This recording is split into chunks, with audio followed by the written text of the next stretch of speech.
Nanao antsoavy sy fampieritrretana tetsy amin'ny lapan'ny tanàna Analakely ny tompona andraikitra eo anivon'ny kominina ny Antananarivo renivohitra nahitana ny mpanatanteraka ny mpanolontsaina ny tanàna notrony ny parlemantera voafidy teto arivo fa tsy rariny intsony sy tsy azo ekena ny endrika atrodzay ataon'ny fanjakana foibe amin'izany tanàna na Antananarivo izany. Toy izao indrindra ny fanazavana hoentin'ny lefitra faharoan'ny ben'ny tanàna Julien André Morasata momba izany antsozay ampiarina amin'ny renivohitra Madagasikara izany. Tsapane fa tena miady rery zany izay ary matsiaro tsy misy pia mihitsy zay nilazana azy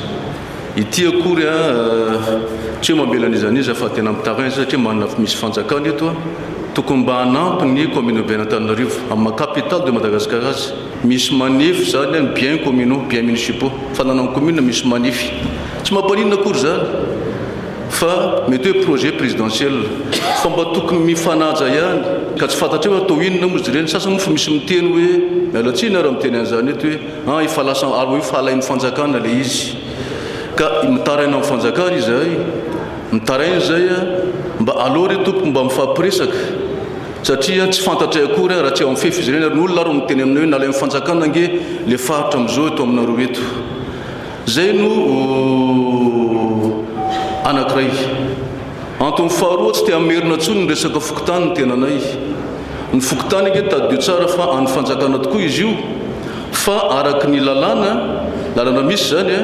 de le 2014 tadinareo tsara ngamba le 2009 de 889 mametraka amin'ny fokotany fa ny fokotany dia napetraka anampy ny commune urbaine zay le mission zay ary namafisy ny article 28 io ao amin'ny statut particulier ni commune urbaine Antananarivo de 2015 zany 011 tamin'ny 1er juillet 2015 zay ny asan'ny fokotany nefa mo nahazo baiko mihitsy ny fokotany fa tsy miara-miasa amin'ny commune urbaine Antananarivo dia io zany zay fa mianjanja rereto tsisy pia mihitsy zany le commune urbaine Antananarivo satria le fokotany no verina mba fitaovana anankiray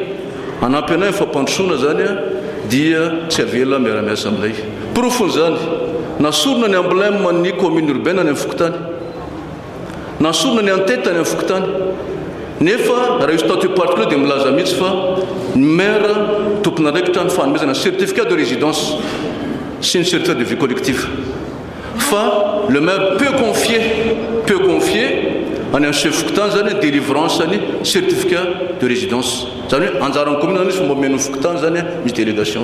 zay voalaza lalàna zay nefa ny taratasy mikasika an'izany zay omeny fokotany tsy misy tsony emblème amin'ny fokotany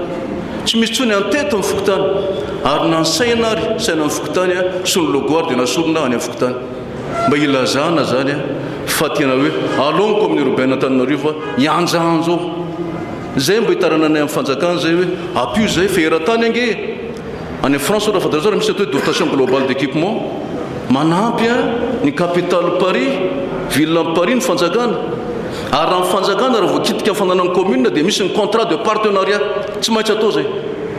zany hoe manantony izy hoe anovan'ity zay karakaran'ity zay ka andeotsika anao contrat izay le autonomie financière autonomie administrative omena ny commune urbaine commune collectivité rehetra zay no izy zay ary anatin'io le statut particulier dia milaza mihitsy fa omena autonomie réelle vakotsaka mihitsy anatin'ny article ao anatin'io exposé des motifs anatin'io loi ny statut particulier 2015 011 tamin'ny 1er avril 2015 exposé des motifs milaza mihitsy hoe mena autonomie réelle ny commune urbaine Antananarivo mba ahafahany manana administration libre zay le izy zay ankehitriny nefany dia mitaraina izay ohatrany tsy misy pia andefasana inspection IGE andefasana bianco tsy mampanino zany fa zay ny bonne gouvernance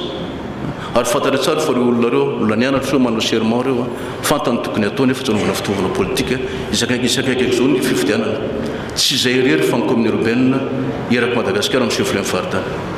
proof faharoa mba resahako aminareo dy zay mba iangaviana zay ohatsy misakana amin'ny projet présidentiel fa mba appui zay nasorona aminay ny ressource financière anay droit de circuler dia milaza aminareo zany ny fanjakana zany tokony hanampy anay nefa asoron'ilay le ressource financière aminay voaka ny loi des finances voaka ny loi ty avy any amin'ny intérieur na mafisy ny préfet tsy azonareo alaina ntsony ty fidiram-boly ty nefa ne io ressource financièrena io ange tompoko efa atao hatramin'izay io e tsy ressource nouvellement créé tsy vao miforona akory ka hoe mila an'izao procédure rehetrarehetra zao fa atao ary zay zany zao ary vola nydafo teo dia 2 milliards 200 millions ariary zany a no manky agane rehefa sorona io ressource financièrena io mampalelo fa tsisy mpiatsony zay eto gejaina zany izay a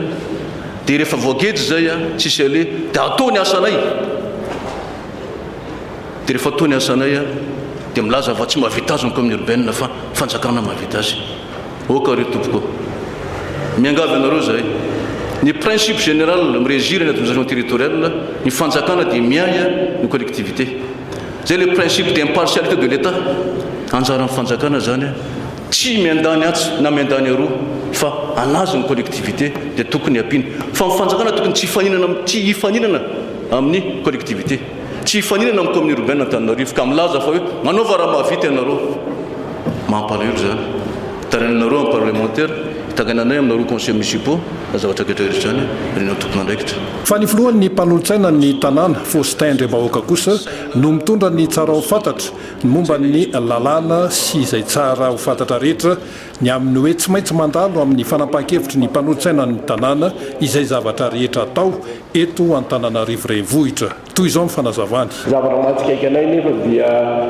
misy tonga dia avaina fitorana foibe dia manana fahasahina tokoa dia tonga dia mandrava nireny fotodrafitrasa zay atsangany reny nefa eritreretana fa tokony anazaratsika ny tanàna koa amafilofilan-kevitra fotsiny milazako hoe misy tanteraka ny atao hoe violation ny principe de légalité nireny zavatra atao reny raha ohatra tsika tsy hijery afatsy ny 2015-052 code de l'urbanisme 2014-020 zay mifeny vondrom-bahoaka rehetrarehetra dia hitatsika ao anatiny ao fa ny be ny tanàna iriary any no manana n'ilay ataontsika hoe fahefana manokana mikasika ny atao hoe police administrative ny fanjakana foibe zay nia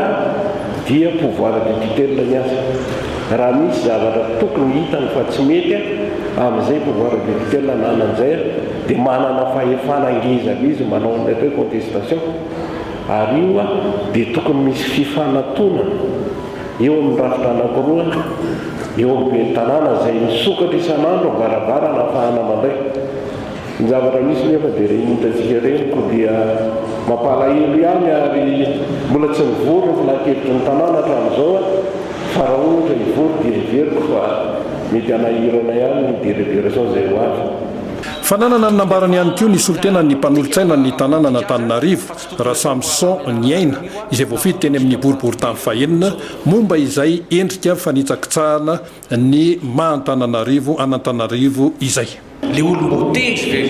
any amin'ny ministère tonga dia manjavarava zay tianoravana manapotika zay tianoravana inona zany ny antony tsanganan'le filakevitsy ny tanàna satria ny lalàna dia mametsaka hoe tokony mandalo délibération atao amin'ny commune na izy zay délibération zay ny angana raha ohatsaka tokony misy idiran'ny ministère dia miditra ny ministère ka izy to manasaitsika vahoaka monina sy mitoetra eto Antananarivo hoe efa tena tsy rariny zao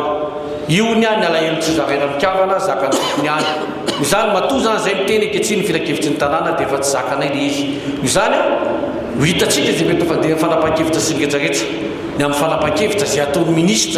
ministra zay tenjena fa tsy olombo fidy mitantana ny hoe projetny président ho manao an'io fa zay tsy te halala zany fa mifantatsay dia zao hoe tanàna n'Antananarivo misy tompony voafidim-bahoaka ara-dalàna misy mpanolotsaina maro midika zay ninina fanapahan-kevitra tokony raisy nefa dia tokony mandalo ato foana zay vao ataony izy afa tsy atao mpitolo ohatran'izao ny fanjakana foibe miteny mitaky fitonina mitaky any filaminana makaiza no entin'ny fanjakana foibe amin'izao filaminana entina savorovory kilatona ve sa filaminana entina makany fanapitehana ny tanàna n'Antananarivo zany tsy zakana eto amin'ny tanàna n'Antananarivo zay ny tenenana ankehitriny